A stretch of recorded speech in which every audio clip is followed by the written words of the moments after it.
Alors, je voulais vous faire une petite vidéo parce que vous avez remarqué dans les mantras du jour, il y a toujours une allusion à une divinité ou à une énergie comme ça particulière nommée.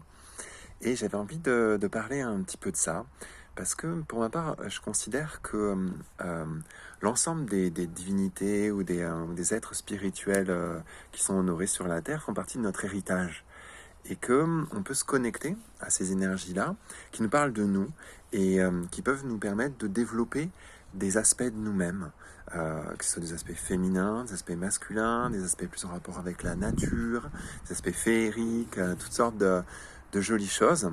Et donc moi, j'hésite pas à faire appel à eux quand je sens que c'est possible, que c'est bienvenu.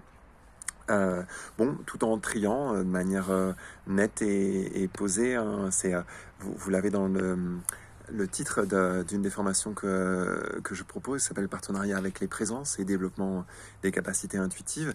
Et donc ce mot de présence, qui est d'un ami, que je définirais comme énergie consciente orientée compassion. Donc voilà, toutes les énergies qui sont dans cette dynamique-là, moi, m'intéressent et je vais volontiers à leur contact. Et puis, je crée aussi avec elles ce mantra que je vous partage tous les jours en ce moment. Et donc, il y a pour moi cette chose un petit peu importante et qu'on retrouve dans les approches des peuples premiers. Quand vous voyagez un peu, quand vous avez contact comme ça avec ces personnes-là, elles sont dans un rapport assez chamanique, assez direct avec les énergies des lieux, les énergies des plantes, les énergies des animaux, les énergies des ancêtres.